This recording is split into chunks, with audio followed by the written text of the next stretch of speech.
Welcome back, everybody, to the Triad of the Force podcast, a Puerto Rican podcast talking about Star Wars and other nerd related media. And today we have a special one for you. I have to admit, I'm still a little jet lagged. We just got back from Japan Star Wars Celebration, had to go to work, so the neurons are not firing as well as they're supposed to.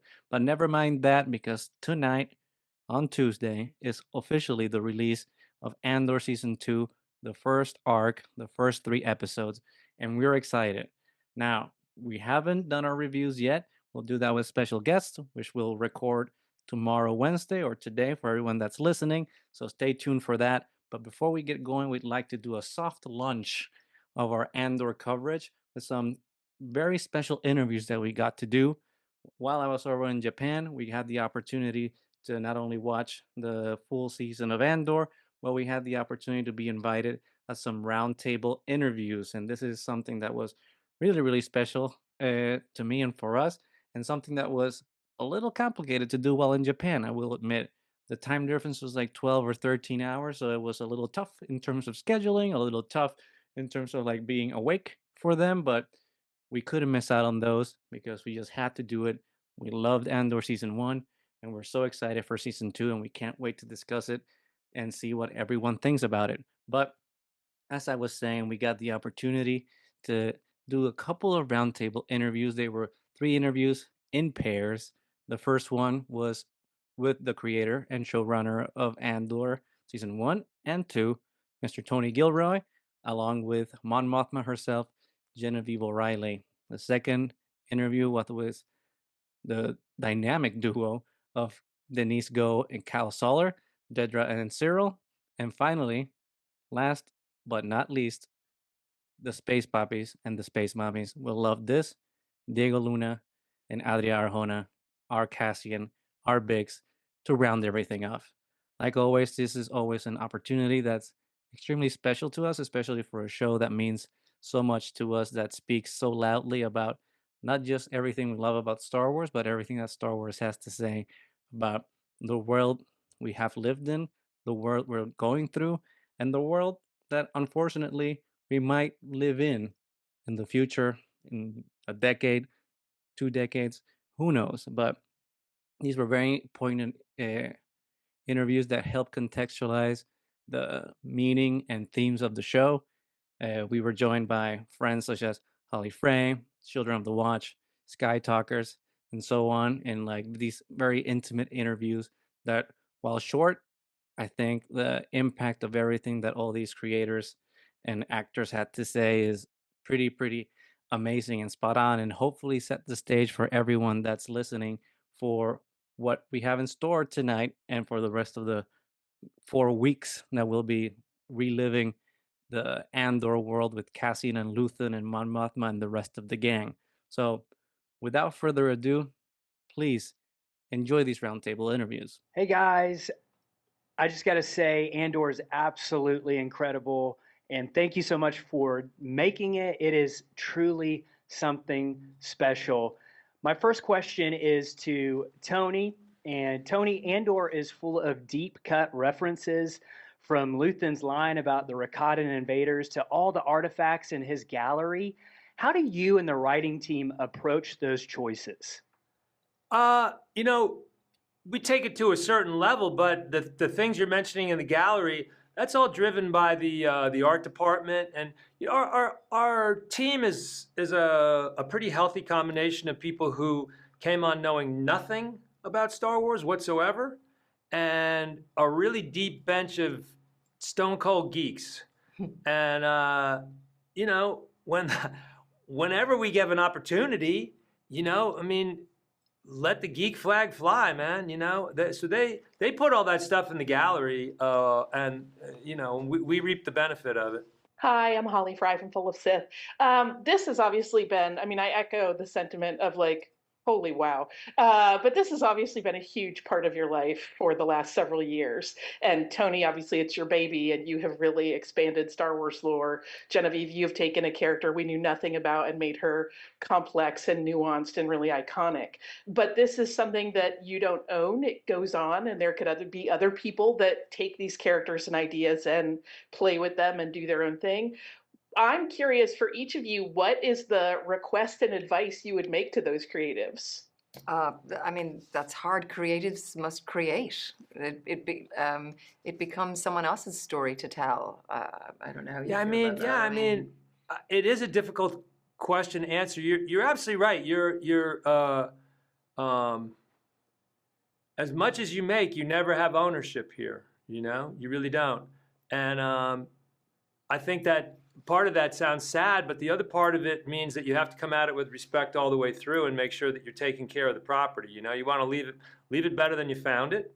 And I think that's how we feel about it. You can't really answer what people are going to do after that. You can't really say.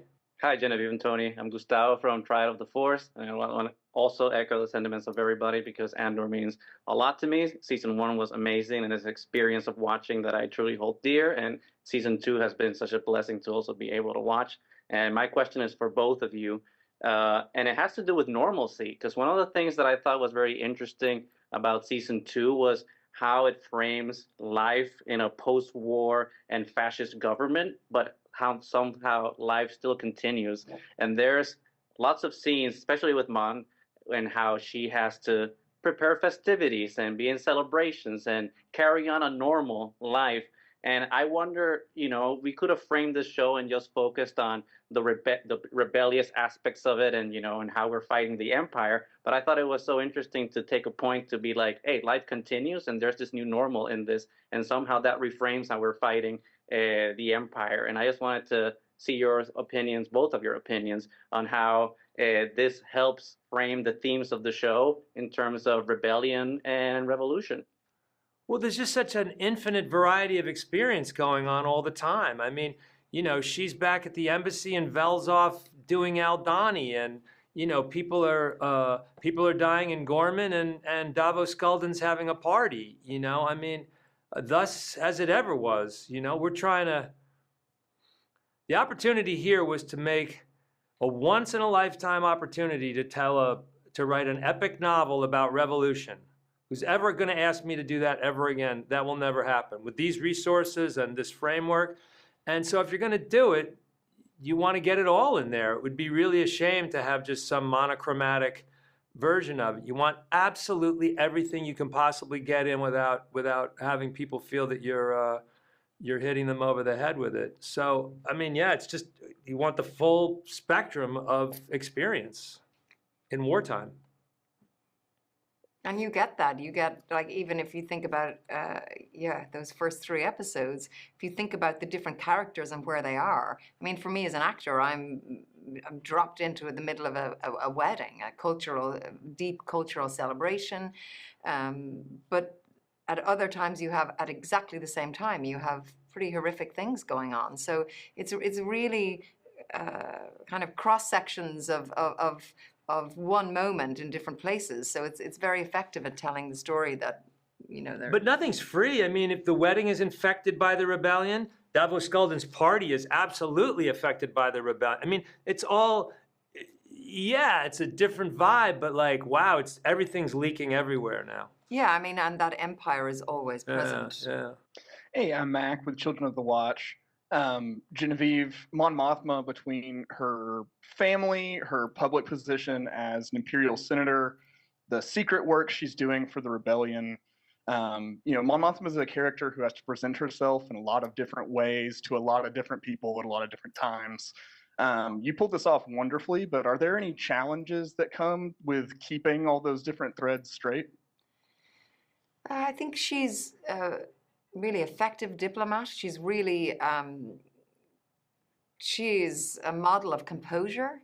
But the challenge really is the audience is in on that. That's set up from the very beginning of season 1. So the challenge is to subtly kind of give and take in regard to what the audience can see. I mean, I'm thinking about the scene in episode 6 with the party, with Krennic there.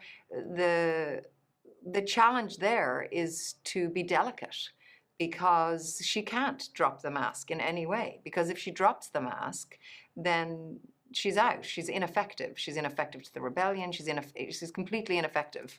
So she must maintain composure within that party. But the delicacy of the job is to be able to allow the audience into the struggle within herself and how she's fighting to maintain composure. This question actually dovetails really nicely on that one, so thanks for the setup, Mac. I'm curious from both of you what you think Mon Mothma's greatest strength is and what her greatest weakness is. And I kind of hope you give different answers. Man, I mean, I've said this before, but I mean, I don't think there's any character in the whole gauntlet of I don't think there's anybody who has a harder road than she does, because she has to do everything under glass, observed all the time. Her superpower is her ability to just not break under pressure and somehow manage to put one foot in front of the other and keep that mask on. That, you know, sometimes it's just sometimes it just seems impossible. You asked me what her greatest strength, and then also Weakness. Her weakness is that she has no physical expression or relationship with the rebellion. It's abstract. There's no blood in her, you know, on her floor. There's no bullet holes in her car. She's managed to go through a very long experience at the heart of the rebellion without ever having to face the unpleasant reality of it. And then in episode 9, we make a very big deal out of that. And I think that's her the breakdown between the way she lives and what she's actually doing. It's hard for me to talk about her strength and her weakness because she's still inside of me a little bit. Do you know what I mean? It's hard to have perspective. I don't want her to answer that because I feel like she has to go act some more, but we're done, I know. But it's like, you want the chaos to continue inside the actor, you know? You want chaos, right? Yeah. I mean, that's what I do. I want chaos in my characters, so I don't like it when they talk about it too much. Yeah, and I would be doing her a disservice. Hopefully it's a good one for the last one. Andor season 1, I think one of the benefits that it had was that no one knew what it was going to be, so it had the benefits of a prequel because it didn't have any strings attached to too many things that it needed to pay reverence to. So both in, and this question's for both of you, and both in performances and writing, I think that everyone had a lot of freedom to kind of do whatever they want. And season 2 started to have the strings attached, and not just as in leading into Rogue One directly, but also with the Gorman Massacre and Star Wars Rebels, with, you know, the Mon Mothma character from there. So as a writing team, as an actor, like, how do you start fusing that and, you know, maintaining the ethos of the original show while grappling with the continuity of what it's, you know, what it's leading up to, what it has been, and the performances that are in between sandwiched there? I think anybody who makes stuff for a long period of time and gets good at it understands something that seems counterintuitive to the general public, which is that limitations are really helpful.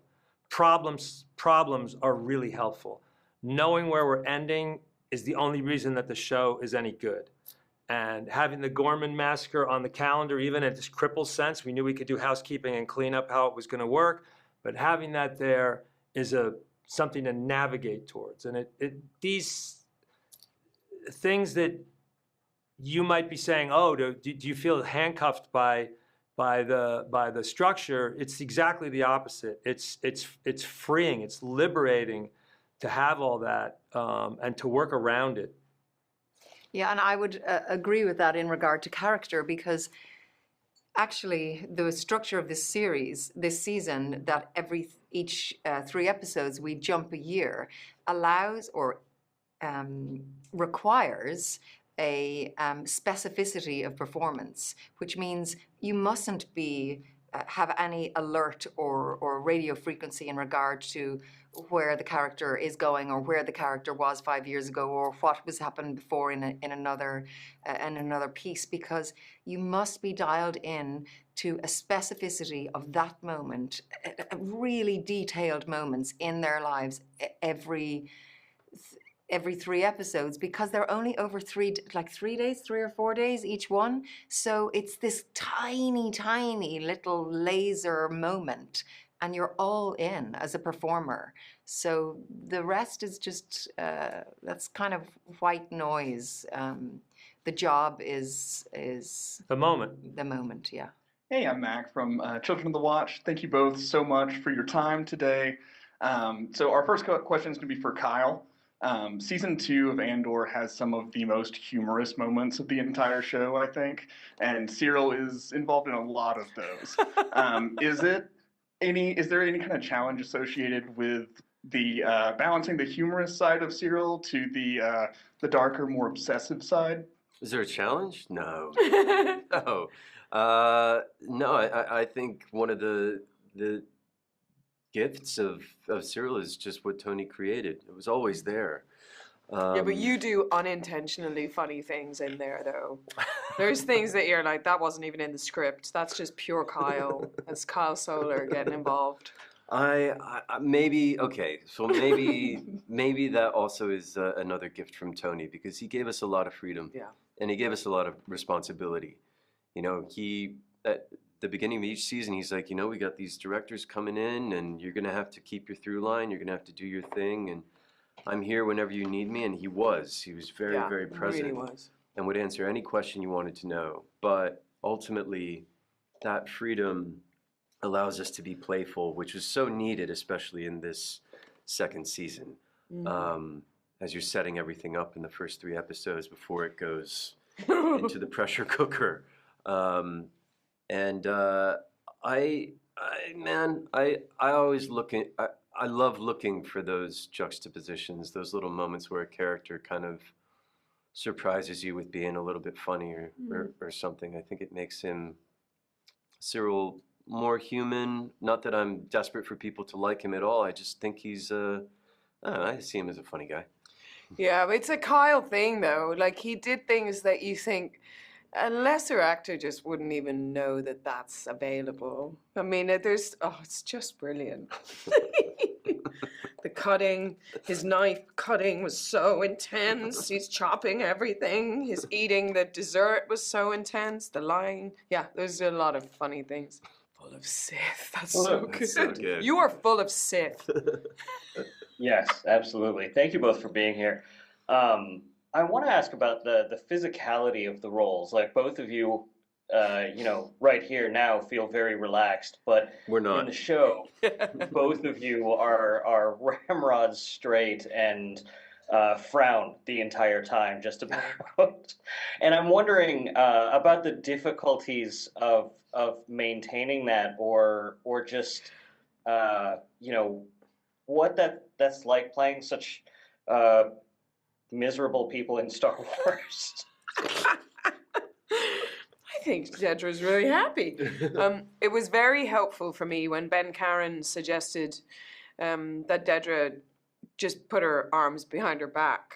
It unlocked everything, because I watched on the monitor my early scenes in the first season. My early scenes were Ferrix, and she was like playing with her belt and fiddling with the gun, and everything was like moving. And he invited me to have a look on the monitor, and I was like, oh God, it's just so much going on. And he said, yeah, it's a bit swishy. Why don't you try putting your hands behind your back? And I did. And then I was like, oh my God, of course, she doesn't show anything. And if you sit like this, your uniform is going to crease. So of course you have to sit like this. It was kind of painful, and then to keep it going for so long, and then the belt was like really tight, and the arms behind the back, this hurts. There was a lot. And then my face is just my natural resting bitch face. That's basically what my face looks like when I don't smile. So I just did that. And I think the genius of Michael Wilkinson, who was creating the costumes, legend. really informed both of our characters. I mean, Syril is tailored to within an inch of his life. And that's his choice, because he gives a shit about clothing and his appearance and what he's, it's very important to him. When I put those costumes on, I really do have to stand a certain way. Yeah. And because it's so beautiful, and Syril takes care with his clothing, again, you don't want it to crease or be out of place. And Michael loved us because we really took care of those costumes. Yeah. And Oh, I had something else to say, but I can't remember what it was. That was because No, it's I okay. jumped in. Hi, Denise. Hi, Kyle. I'm Hey. Gustavo from Triad of the Force. Thank you so much for taking the time to talk to us today. I loved Andor season 1. Very lucky to have been able to see season 2 and see where the journey for your characters have gone. And my question is for both of you. One of the interesting things for both of your characters has been their devotion to the Empire and the different ways in which they manifest that, and specifically in season 1. And in season 2, we see that their journeys in terms of their devotion goes in different routes from the beginning to the end of it. So I guess my question for both of you is, what do you think, or what would you say the lessons that Syril and Dedra have learned about the Empire are at the beginning of season 2 and then at the end of season 2? Okay. Hmm. I think at the end, Dedra realizes that the Empire is out for the Empire, and the Empire is like a gang. You know, the rebellion is like a tribe. So a tribe is like all these people gathering together with a common goal, usually for like the betterment of everything. And a gang is like a group of people that are together, but that will disperse at the first sign of trouble. There's no loyalty. They cut you to get you to join, and they cut you when you leave. And so I think she realizes at the end she's been in a gang and that there is no substance to the gang. But I think even then, because of Dedra's sort of indoctrination, I think it's like losing a parent. You know, it's like losing her one great love. And I don't even know if it's consciously happening to Dedra, that she suddenly thinks, you know, the Empire is terrible. Like, the devastation for her, it's all she's ever known. So I think at the beginning she believes the Empire needs to be protected at all costs, and she'll go to any lengths. And at the end, she is a casualty. I think Syril at the beginning is still drinking the Kool-Aid. He's very much pro-Empire, and that's partly because within his own specific slither, his sector of the Empire, is he's not aware of the larger machine and its intentions and its doings. And so he's kind of like a cult member. Yeah. And that's sort of what you begin to see as an unraveling of the cult hypnotism and brainwashing that Syril has been subjected to his entire life. As he starts to walk amongst other people, he starts to think a little bit differently and starts to feel betrayed by the system that he has upheld and loved so much and wants to be a part of, and betrayed by someone that he deeply cares about, who uses him. Hi, I'm Alex from Children of the Watch, and this is for both Denise and Kyle. Kind of playing off what you guys were just talking about, one of the most striking things about both Dedra and Syril is how real they feel. Flawed, obsessive, at times chilling, but never cartoonish. Yeah. You both built characters that audiences are invested in, almost hoping they'd wake up and turn a corner. How did you approach grounding those roles in emotional truth? And was there ever a moment where you found yourself rooting for them too? Well, I think I always root for the characters I play. I mean, in as much as you can. I mean, I'm not really hoping that character is seen in a particular way, or they're viewed as the hero or anything. But there's a funny joke about actors in Hamlet where, you know, somebody asked the guy who's playing the gravedigger, "Hey, so what's Hamlet about?" And he goes, "Well, there's this gravedigger who, and so hero Syril, you know, is definitely the hero of his own story. Yeah. But yeah, I remind me of the question again. I've gotten off track. Just, was there ever a moment that you guys felt like, oh man, I hope they turn the corner and wake up from what they're doing? Oh, well, I sort of hope it for Dedra, but also I think that it's good to have. I think what I've gotten back from fans is certainly that let her just stay true to the Empire. Like, let's not, I mean, my biggest fear was that Tony had written that I get rescued by a boy and then I fall in love. And I was like, what? This is going to what do I do with that? Like, I've built this. And he laughed and he said, do you really think that's what I would write? And clearly I was so naive, because they stay they have this new thing in season 2, but they're still very much Dedra and Syril with their objectives and all of that stuff. So I'm actually I was really hopeful that they let her. Why not have a character who isn't changed by love or, you know, revelation or suddenly seeing the other? I think that I represent in season 2 the danger of somebody who lives within a system and believes that that system is the only system and that anything outside that system is a threat. She never walks amongst anything outside it. She never gets in touch with the other. And so, but Syril does. And so I think that Tony's writing is trying to show all the variations of it. Like, if both of them were to kind of wake up and go to the rebellion, I think people would be disappointed with that too. Yeah. Let them be evil. Hey, thank you both so much for your time today. I'm Mac from Children of the Watch. So both Cassian and Bix, you know, Star Wars is so much more than just a galaxy far, far away. It's deeply personal for so many people. For each of you, what has it meant not just to be in Star Wars, but to help shape Star Wars through, like, grounded, emotionally rich characters? Oh my God! Well, I mean, You go. yes, I mean, I don't know. I never thought that way. You know, I was just trying to do my job the best way I can. You know, and tell a story that I would care about as audience. You know, that I would like to hear. But I'm gonna change the angle because I think we are very lucky to be around.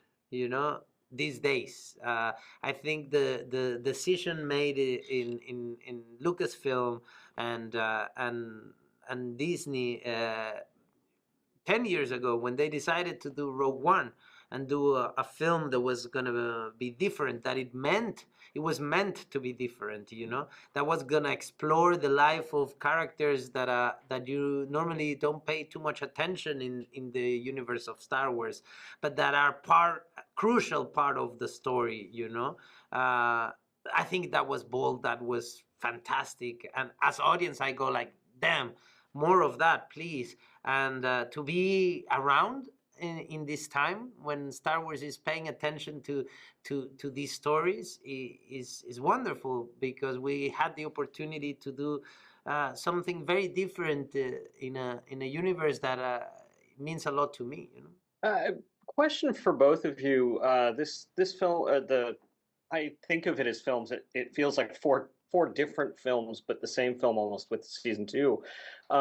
They have this remarkable urgency, both in how fast they move toward the takeover of the empire, but just sort of in our current political moment. And I'm wondering how much, you know, what the two of you were sort of feeling as far as what you hope people take away from this second season, as far as the rebellion and that need to stand up, and you know, how it feels having it come out now, where we are right now in the world. I mean, I think if there's something that I would like people to take away, and I believe that we both share the same thing, is that this show is about people, and it's about people that are coming together, and it's a real showcase of the importance of community and what can be done if sort of a group of people come together and share the same belief. You know, it's complex and it's difficult, but there's a lot of power in that. And the fact that it's coming out now, I mean, I don't know, I feel like I would feel the same if it were to come out in 5 years or in 10 years. I think it's a show that almost feels like I'm in a little time machine in a way, because I really believe this is going to be relevant like it is today. It'll be relevant, you know, in throughout history, even if it would have come out years before. And Diego sort of says this beautifully. It's because, you know, history sort of repeats itself, and it's a showcase of that. Yeah, I agree. I completely agree, and I think it's because on the making of it, we were first of all honest, you know, with our main goal, which was like, let's paint the scenario that you need for a rebellion to erupt, you know. What needs to happen for people to get to the point where they're willing to sacrifice everything and start working together, even though it didn't happen before, you know? What makes you like really believe in change and put everything behind that idea, you know? And I think Tony brought everything he has, you know. I mean, it's there's reference from present, past, you know, the his context, my context, Adria's context. We all brought ourselves completely, you know, in serve of the story. um, and sadly, yes, as Adria said, sadly these stories are gonna be relevant probably in 50 years also. You know, we tend to fall into the same trap and go through the same mistakes over and over and over. You know, we don't seem to get it. We don't seem to learn from the past. Hi, good morning. We're Caitlin and Charlotte from Skytalkers. It's so great to speak with both of you. Diego, in season 1, Tony Gilroy often described the season as the education of Cassian Andor. How would you describe this season for Cassian and Adria? How would you describe this season for Bix? I think for Cassian, this season is it like, I think he has an awakening, but now he has to understand why is change needed, and for that he needs to experience many things. He needs to meet many people, but most importantly, he has to fall in love, you know, fully. He has to understand his ability to love someone, to give his life to someone, therefore to something. You know, I don't think revolution exists without love. Is a very romantic, you know, thought. And he has to open up for that. You know, when we see him in the first season, he's not ready for that. He's in a very cynical and very protective mode. You know, he has to open up and let himself be vulnerable. And so yeah, I think it's about that. And I think it's always so hard to talk after you talk, Diego, because you talk so beautiful. No. Yeah. Well, I'm gonna try. Well, for Biggs, coño. Okay, here I go.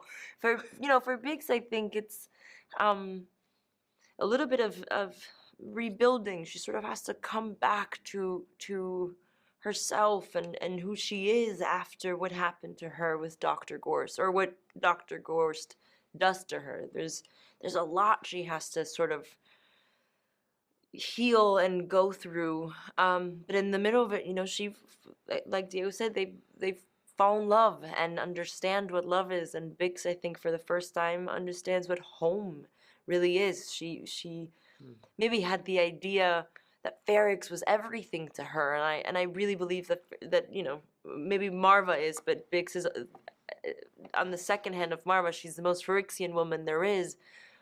I don't know if she could have called it home. You know, it was comfortable. It was everything she knew, and I think through this season she finds what home is, and she finds a home in Cassian, and she wants to be a part of something, or she wants to be a part on the right side of history, so desperate. But there's so much stuff that she has to sort of go through and experience and heal. God, I was being real careful. Hola Adria, hola Diego, soy Hola. Gustavo de Puerto Rico. Puerto from Triad Of The Rico. Force. Sí, saludos.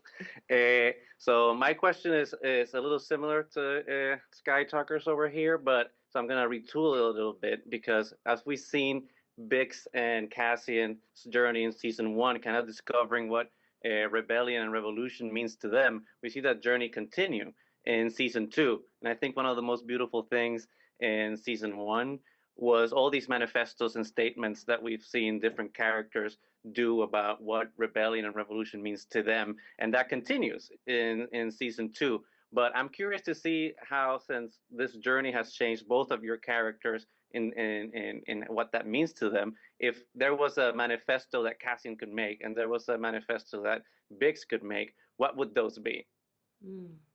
Oof. I think Cassian manifesto is in Rogue One. It's just that now we understand it, you know. We have more tools to actually understand what he meant, you know. But he has a speech in Rogue One that now is being resignified by Andor season 1 and 2. You know, if you go back to that speech, suddenly it's so much like bigger, and you know it means so much more. And but if you see Rogue One, I would say that the film is its manifesto by itself. You know, now you know what's behind. Rebellions are built on hope, no, for example, stuff like that. I mean, it's anyway. I think revisiting Rogue One is going to be the way to answer your question.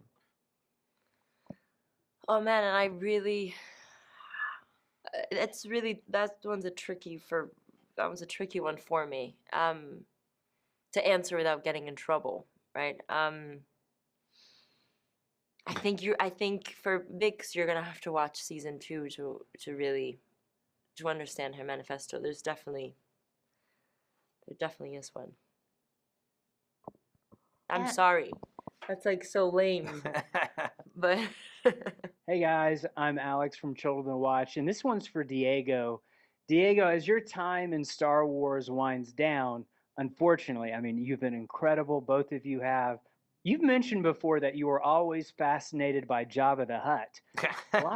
A lot of fans have been wondering, did you ever get to discover what Jabba actually feels like? No, but I think I'm good with that. I mean, I'm ready to accept that answer would never come.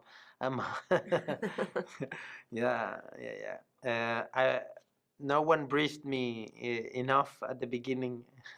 You gotta be careful with what you say in interviews. I know, because now that can haunt you for decades now. Mm-hmm. No. I'm learning. A little late, but I'm learning.